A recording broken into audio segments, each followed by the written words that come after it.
Coastal on the inside. Those two now Vinestal in front. Churchill Downs noise is still ringing in their ears, but today the story rewinds to Belmont Park. A dark bay colt with a long, efficient stride settles near the front, breathing easy, ears pinned, waiting for the far turn. On his back is a teenage jockey, light as a shadow, hands low on the reins, certain he is riding history.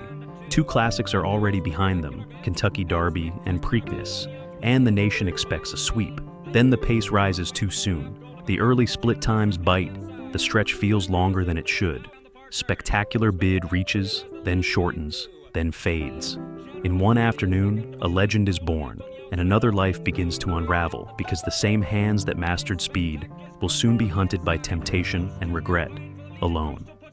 How does a 19-year-old jockey win the Kentucky Derby and the Preakness, then watch the dream collapse at Belmont Park? How does a rider who seems fearless in the stretch become vulnerable everywhere else? Ronnie Franklin did not fall in slow motion. It happened in weeks, then echoed for decades. If you want the full story behind Spectacular Bid, the most powerful colt of his era, and the young man who rode him to the edge of immortality, subscribe to the channel and stay with us.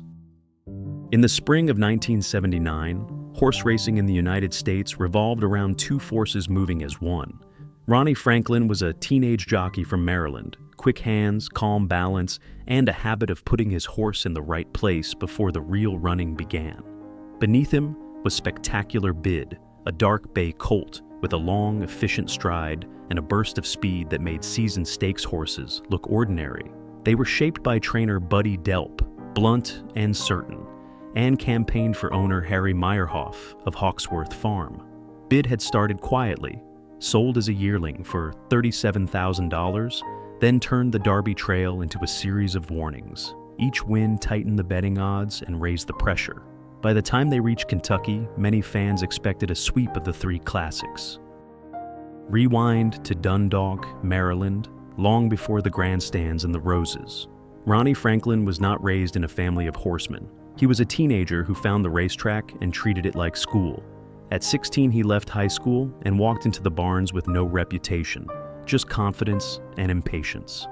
He began at the bottom, walking horses, cleaning stalls, and listening to trainers talk about pace and position. Day after day, he watched how riders saved ground on the rail, how they waded through traffic, and how they asked for run only when a horse was ready. In that world, you earned trust in inches. Franklin did, fast. He learned quiet hands, quick decisions, and how to stay calm when the gate snapped open. He was small, fearless, and eager to learn, and soon he was given chances to gallop and then to race. The lesson was simple. If you hesitate, you lose the race before it starts. In 1978, Franklin stopped being a promising kid and became a headline. He rode constantly, morning workouts, afternoon race cards, then back to the barns. In one season, he stacked victories at a rate most veterans could not match, earning the Eclipse Award as the leading apprentice jockey. Trainers noticed the same pattern. He broke clean, saved ground, and stayed calm when the pocket closed. He could judge early fractions by feel, then time one sharp move turning for home. He was not the biggest rider, but he was fearless in traffic and disciplined with his hands. He learned which horses wanted a loose rein and which needed a firmer hold, and he adjusted without drama in moments. By the end of the year, he was no longer asking for mounts. People were calling him first in Maryland. Spectacular Bid was not born with hype. As a yearling in 1977, he sold for $37,000 at Keeneland, a respectable price, not a headline. Buddy Delp took him home and began to see a colt with a long stride and a ruthless switch of speed. The dark bay colt learned fast, and his confidence grew with every sharper workout daily. Early on, he did not look perfect every time. In one muddy race, he had a miserable trip and finished off the board, a reminder that even talent can be trapped by conditions and traffic. Then the pattern changed. Bid started to settle, breathe, and pounce. He could sit near the pace without fighting the rider, then lengthen down the backstretch and keep coming through the stretch. By late season, people stopped asking if he was good. They started asking how anyone could beat him. In early 1979, the Derby Trail became a test of control. Spectacular Bid was so strong that the danger was not speed, but wasting it. Ronnie Franklin learned to let the colt find his rhythm, keep him just off the leaders, and avoid the roughest traffic. In Florida, the colt tore through major prep races, winning again and again, each time showing the same pattern: settle, stalk, then punch clear when the field turned for home.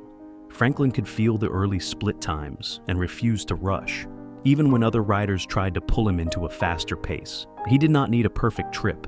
If he was wide, he still accelerated. If he was inside, he still finished. The betting odds kept shrinking, and the attention grew louder.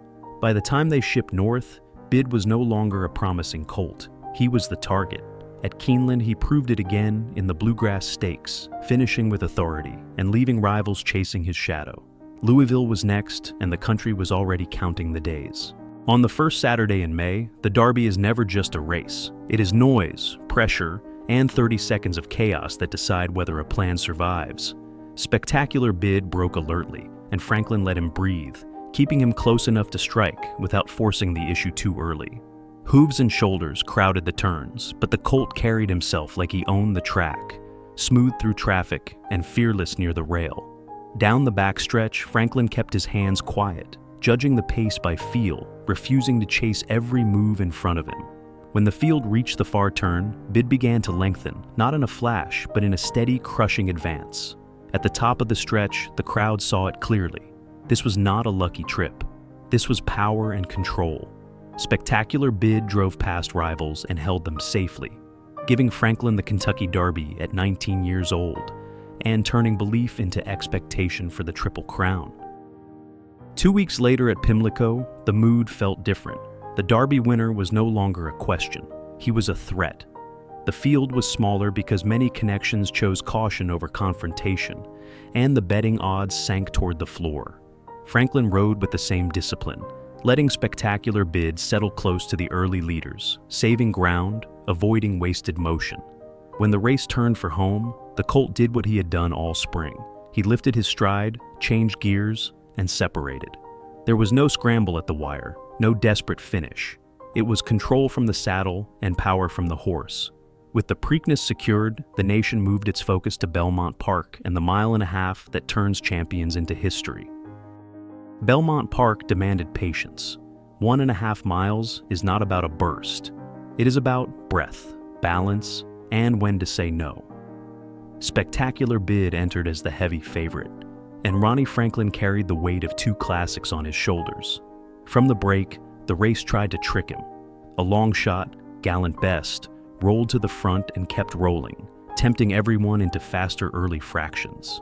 Franklin chose to stay close, not far back, and the pace climbed. Down the backstretch, the colt still traveled smoothly, but the rhythm was sharper than it needed to be. Turning for home, the move that had crushed fields all spring did not arrive with the same force. Bid reached, then began to shorten. The finish line came for someone else, and the Triple Crown disappeared in plain sight. Afterward, explanations collided. Buddy Delp said the colt had stepped on a small safety pin from a leg wrap earlier that day, leaving him less comfortable than he looked. Others focused on the ride, saying a young jockey had chased a speed horse at the wrong distance.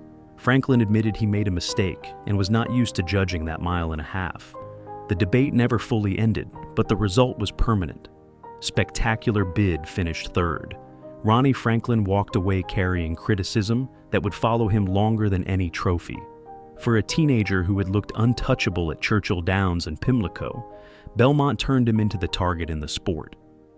The next chapter would not be about racing anymore.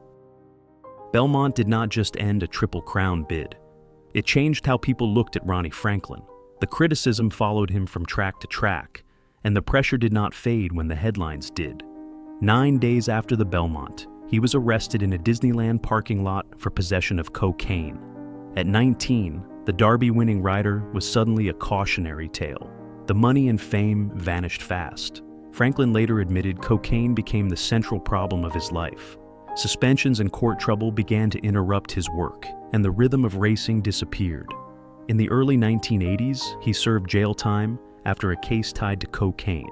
Later, he tested positive again, including at Pimlico in the mid-1980s, and again in the early 1990s, and he lost his license.